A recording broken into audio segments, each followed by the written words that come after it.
What if Naruto was overpowered from the beginning? Prologue. The night the Ninetales attacked Konoha still burned in the memories of many. However, in this reality, the consequences of that night were different.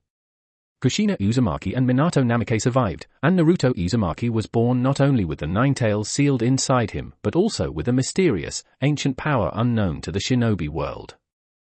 As Minato prepared the sealing, the chakra of the Sage of Six Paths manifested before him and Kushina. The celestial being, sensing the fate of the world hanging by a thread, chose Naruto as his vessel, a child destined to bring peace not through pain, but by unmatched power tempered with compassion. Chapter 1, The Prodigy is Born.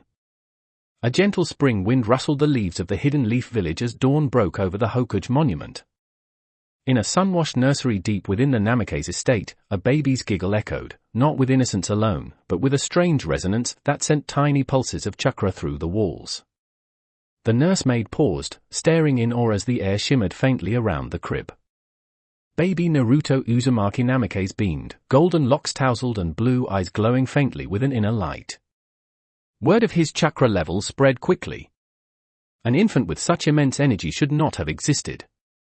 Medical nin came in shifts to monitor his growth, but none could stay long. His chakra overwhelmed their senses, not malicious, but too potent, too ancient, like the air before a storm. Minato and Kushina, both seasoned warriors, were overwhelmed not by fear, but by the weight of what they had brought into the world. "He's not just our son," Kushina whispered one night as Naruto slept between them. "He's something more." Minato nodded. "The sage chose him. We'll have to be ready, and so will he." By age 3, Naruto's progress eclipsed all expectations. Where most children struggle to walk steadily, Naruto dashed through the compound's training fields, giggling as sparks of lightning trailed from his fingertips. One misstep during play singed the grass black, and when he fell, the earth trembled ever so slightly. Minato began his training with simple chakra control. But Naruto's talent defied simplicity. When asked to climb a tree using only chakra, the boy didn't climb, he ran up and leapt from trunk to trunk with glee. Waterwalking came next, and Naruto skipped across lakes like a stone. "This isn't normal," Minato muttered, watching through a spyglass. "He's already balancing his chakra like a seasoned genin." Kushina, arms crossed, smirked. "That's my boy.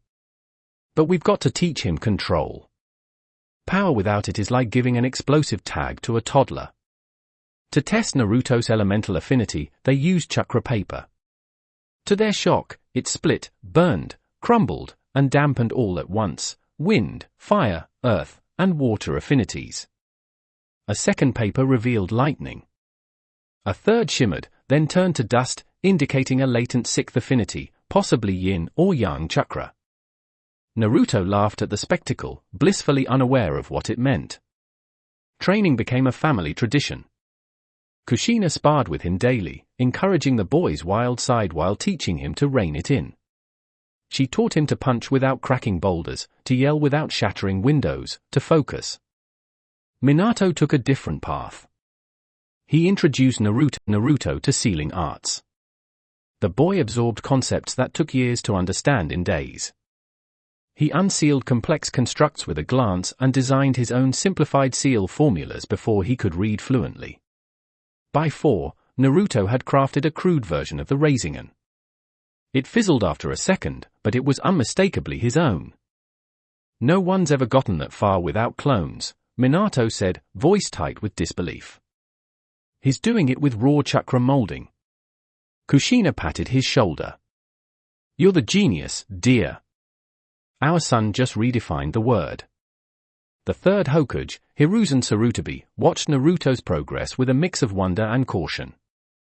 His crystal ball showed the boy shadowboxing against a clone, both moving at speeds hard to track. His kind, Hiruzen noted aloud, watching Naruto heal a squirrel he accidentally frightened.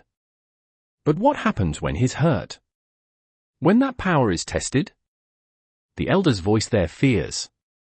A child like that, he could destabilize the balance of nations. He could unify them, Hiruzen argued. Or destroy them. The difference will be who he becomes. To ensure his development, the Hokage secretly assigned NBU operatives to watch over Naruto.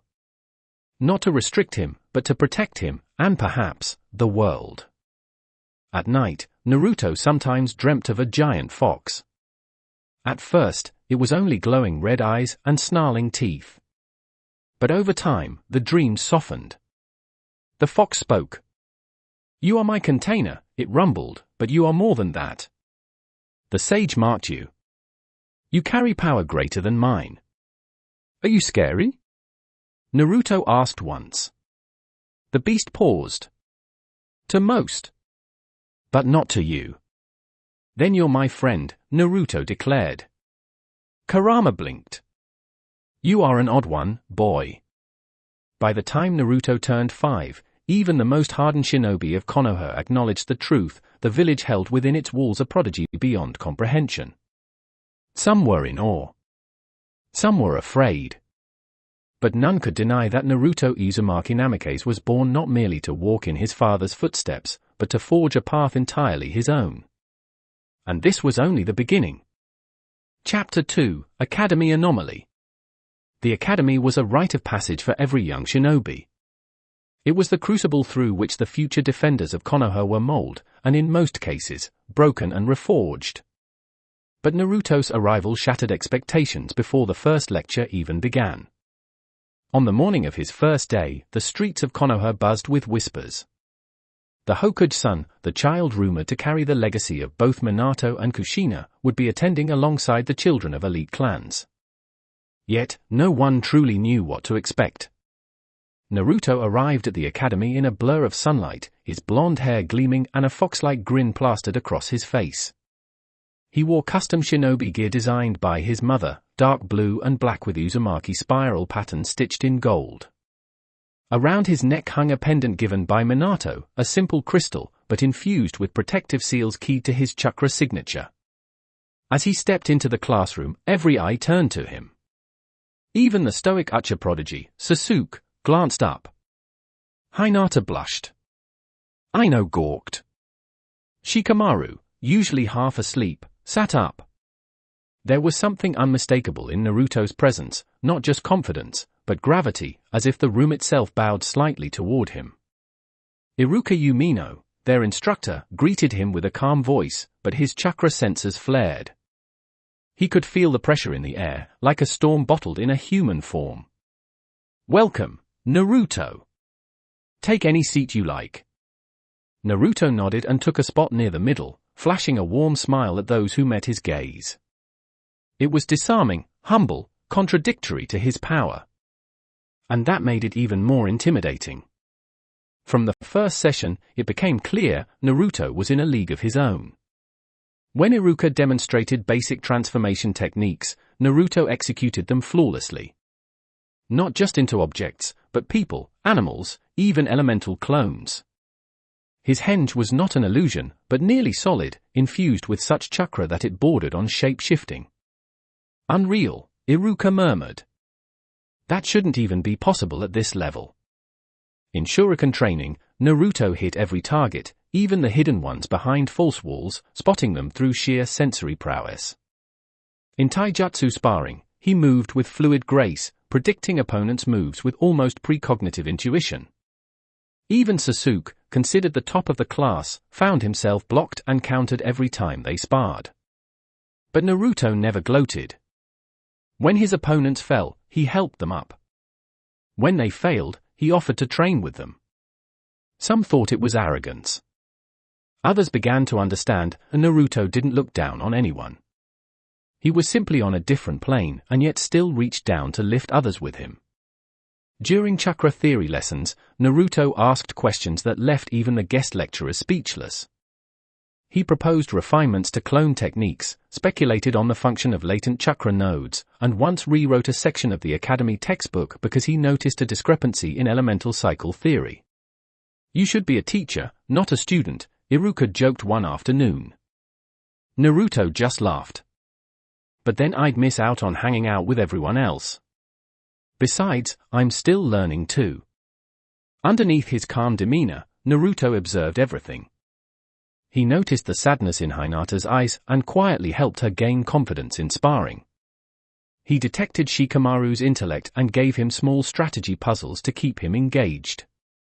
He even started tutoring Choji and Kiba after class, not because he had to, but because he wanted to. The ANBU still watched him, now more than ever. Their reports were increasingly conflicted. He's too powerful. But he's too kind. He outpaces the curriculum. But he helps others catch up. The elders worried, whispering of control measures, but Hiruzen remained firm. Let the child grow. What he becomes must be his choice.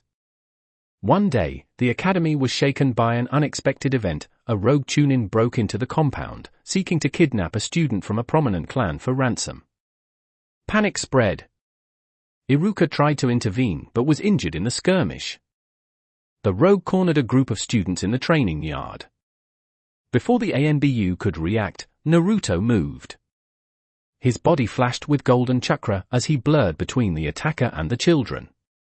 With a single, fluid movement, he disarmed the Chunin, struck pressure points to disable his chakra flow, and pinned him to the ground using a sealing technique he had invented just weeks before.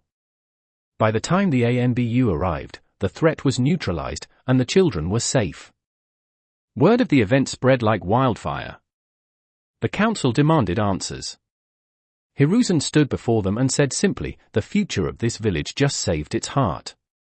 We should be grateful, and wise enough not to chain it." That night, Naruto sat on the roof of his house, gazing at the stars. Kurama's voice rumbled from within. "You're drawing attention, kid. You keep this up, you'll be leading them before you even graduate." Naruto smiled softly. "I don't want to lead them, Kurama. I just don't want anyone to feel alone." The fox was silent for a long moment. Then it grunted. "You really are your parents' child." And beneath the silver moonlight, Konoha's anomaly, its prodigy, its hope, looked out into the vast unknown, unaware that the true challenges of his power had yet to arrive. Chapter 3, Shadows and Expectations. The days that followed the rogue attack at the academy changed everything. Naruto was no longer just the Hokage's son or the Ninetales Jinchuriki, he had become a symbol. To some, a beacon. To others, a threat. The council chambers buzzed with heated debate. Danzo, ever the hawk, argued for greater surveillance and even proposed placing a control seal on Naruto. His words were met with sharp rebuke from Hiruzen, but the unease in the room was palpable. Naruto's overwhelming power had created ripples, not just in the classroom, but in the upper echelons of the Leaf. Naruto, unaware of the political storm above him, returned to his studies and training. His actions had not changed him, they had merely accelerated what was inevitable. The world would not allow him to remain in the shadows. At the academy, the dynamics among students began to shift. Sasuke grew more focused, training harder, driven by the realization that Naruto was his rival, not just in strength, but in heart. He watched Naruto interact with others, lifting them up, becoming the glue that bound the class together. It made Sasuke feel both challenged and strangely inspired. Hinata, once timid and overlooked, found herself quietly orbiting Naruto's presence. His encouragement had sparked something within her, a flicker of confidence that began to burn brighter with each passing day. Her strikes in taijutsu became more precise. Her Byakugan was awakening in new ways. And her gaze lingered longer. Even Shikamaru began thinking more strategically, seeing Naruto not as an anomaly, but as a variable, unpredictable, uncontainable, but vital. The way Naruto could inspire people was more dangerous than his chakra, Shikamaru realized. And perhaps more important. One evening, Naruto was called to the Hokage's office. Hiruzen stood with his arms behind his back, his face a portrait of thought. "You've been doing well, Naruto. Exceptionally well. But your path, it won't be an easy one. There are those who fear you, and there are those who will try to use you." Naruto nodded, his blue eyes steady. "I know. Kurama's told me. And I felt it. The way people look at me sometimes." Hiruzen sighed. It's a heavy burden to bear at your age. But I believe you're strong enough to carry it. That's why I'm giving you access to a special training ground. One only a few select shinobi have used, the Crystal Grove. The Crystal Grove was a hidden sanctuary deep beneath the Hokage Monument. Filled with ancient chakra-infused crystals, it served as a place of reflection and enhancement. Chakra harmonized differently inside it. Techniques evolved. Insights came easier. And Naruto was about to push his power further. In the depths of the grove, Naruto meditated. Kurama's chakra pulsed quietly beneath the surface, tempered by the sage's gift and years of self-discipline. As he channeled his energy, the crystals around him began to glow in harmony, responding to his presence. Visions danced across his mind, glimpses of paths yet to come. A snake-eyed boy seeking purpose. A rogue sharing and wielder consumed by revenge. A girl with eyes of moonlight waiting for a hand to lift her up. A great war, still shadows on the horizon. You're not just seeing the future, Kurama murmured from within. You're seeing possibilities. Time is starting to react to you. Naruto opened his eyes, golden and slit-pupilled. Then I'll make sure the right future is the one that happens. Back at the academy, the instructors began designing new assessments just for Naruto. His tests included challenges from retired Jonin, simulated infiltration missions, and theoretical combat strategy exercises that rivaled ANBU drills. Each time, Naruto rose to meet them, not with arrogance, but with a sense of responsibility. Yet not all eyes watching him were friendly. From the rooftops of Konoha, route operatives observed his movements. Danzo had not relented. He saw Naruto as a weapon too powerful to leave unchecked. And in the darkest corners of his ambition, he began forming plans, not to control Naruto, but to clone him. Meanwhile, Jiraiya returned to the village briefly, seeking information on disturbances in the chakra flow of the continent. He met Naruto by chance at the Crystal Grove and was stunned by the boy's composure and strength. "Kid, you're something else," Jiraiya said after their first spar. "You're not just strong, you're balanced. Like you've already seen what the world is capable of." Naruto smiled. "I haven't. But I want to be ready when I do." Jiraiya left Konoha with a notebook full of scribbles, but his thoughts were far from his research. He'd glimpsed something in Naruto, something that reminded him of the sage himself. The chapter closes as Naruto stands once more on the roof of his home, the stars mirrored in his eyes. Kurama's voice, for once, is soft. "You know what's coming, don't you?" Naruto nodded. "Yeah. Shadows are gathering. Expectations are rising. But I'm not afraid. I have you. I have my family. I have this village." He looked out into the dark horizon, where new tests awaited. Let them come. Chapter 4, The First Mission. Graduation day had arrived. Naruto stood among his classmates, wearing the leaf headband with pride. Though he had surpassed most of the academy's curriculum years ago, he waited for this moment with genuine excitement. For him, being recognized officially as a ninja was more than a formality, it was a promise to protect those he loved. Iruka addressed the graduates with emotion. "You are no longer just students. Today, you step into the world as shinobi. Protect Konoha. Protect each other. Never forget who you are." Naruto grinned at Iruka. Though he'd been leagues ahead of his peers in power, he never acted above them. He remembered how Iruka treated him with fairness, never with fear or bias. Naruto bowed low in gratitude, and Iruka's eyes glistened. The teams were announced soon after. Team 7, Naruto Uzumaki, Sasuke, and Sakura Haruno. "Your Jonin sensei will be Kakashi Hatake."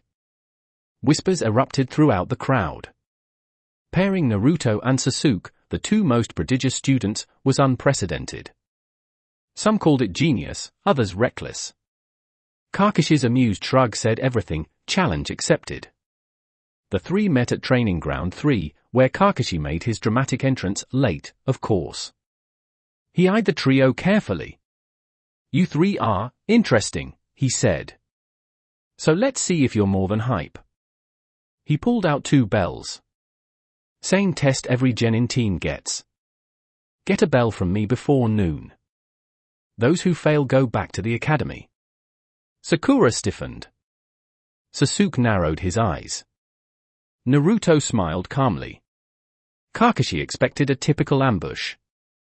What he got was a masterclass in coordination. Naruto instantly created a multi-shadow clone diversion, but unlike before, the clones were cloaked in chakra that distorted perception. Kakashi was impressed. While Kakashi dealt with the clones, Sasuke attacked from above with a controlled fireball jutsu. Naruto guided Sakura from the shadows, helping her target weak points with precision. Within 15 minutes, Kakashi stood tied to a tree, both bells dangling from Naruto's hand. "I didn't expect that," Kakashi said, blinking. "You work together." Naruto smiled. "We're stronger as a unit. I don't need to prove I'm stronger alone." Kakashi gave his rare smile, crinkling his eye. "Pass. All of you." With flying colors. Their first official mission came sooner than expected. Instead of the usual D-rank chores, they were assigned a C-rank, escort a bridge builder named Tazuna to the land of waves. Naruto was thrilled, but Kakashi grew cautious. Something felt off. As they journeyed through the forests near the border, Naruto stopped abruptly. He raised a hand. Trap. Seconds later, the demon brothers of the hidden mist leapt from the underbrush. Before Kakashi could move, Naruto flashed forward in a blur of yellow lightning, his cloak of chakra sparking violently. He disabled the first attacker with a precise palm strike to the gut, then whipped around and slammed the other into a tree. Both were unconscious in seconds. "I thought this was C-rank?"